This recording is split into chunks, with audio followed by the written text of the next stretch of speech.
আর আজকে প্রপার্টি দেখাবো আপনাদের যারা যারা মধ্যমগ্রাম বা বারাসাতে একটা ভালো বাস্তু জমি চাইছেন, যে আমার পুরো স্কোয়ার জমি মোটামুটি হবে, দুদিকে রাস্তা আর বাস্তু হতে হবে। তো ঠিক সেই রকম জমি, আর জমির মুখটাই বলে দিচ্ছি, একদিকে আপনার পূর্বমুখী আছে, একদিকে উত্তরমুখী আছে। পূর্বমুখী আপনারা ম্যাক্সিমাম লোক পূর্বমুখী চান, তো সেরকমই একটা জমি। হ্যাঁ, 2 কাঠা 100 টাকা, 2 কাঠা 100 টাকা, মানে সুন্দরভাবে কিন্তু একটা বাড়ি হয়ে যাবে। আর পরিবেশ দেখছেন, আশেপাশের পরিবেশ কিন্তু খুবই সুন্দর। এটা আছে হচ্ছে আপনার পূর্বাচল, ঠিক আছে? বারাসাত যে ডাকবাংলো মোড়, নারায়ণা হসপিটাল, ওখানেই পূর্বাচল আপনি পেয়ে যাবেন। পূর্বাচল মোড় থেকে মোটামুটি 700 থেকে 800 মিটারের মধ্যে আপনি এই প্লটটা পাবেন। আর দেখেই বুঝতে পারছেন খুব সুন্দর পরিবেশ। আর যে কোনো গাড়ি কিন্তু আপনার আরামসে, কোনো সে আপনার টাটা সুমো থাকুক অথবা বোলেরো গাড়ি থাকুক, যে কোনো বড় গাড়ি কিন্তু আপনার বাড়িতে ঢুকে যাবে।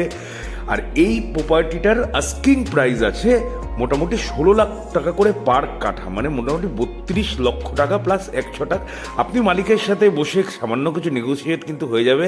আর যেহেতু বাস্তু আছে, তাই জন্য ধরা যেতে পারে যে পেপারস কিন্তু অলোকে আছে, তো ও নিজেদের সুবিধার্থে আপনারা নিজেদের উকিল দিয়ে প্রপারলি সার্চিং করিয়ে তারপরে কোনো জমির অ্যাডভান্স করবেন। আমাদের থেকে হেল্প লাগলে সেটাও বলতে পারেন, অসুবিধা নেই। তাহলে প্রপার্টি যদি ভালো লেগে থাকে একদম নারায়ণা হসপিটালের কাছে, তাহলে অবশ্যই যারা যারা কিনতে ইচ্ছুক বা দেখতে চান, স্ক্রিনে দেওয়ার নাম্বারে অবশ্যই ফোন করে দেবেন। তাহলে আজকের দিনে এইটুকুই, আবার কালকে দেখাবে নতুন প্রপার্টি নিয়ে।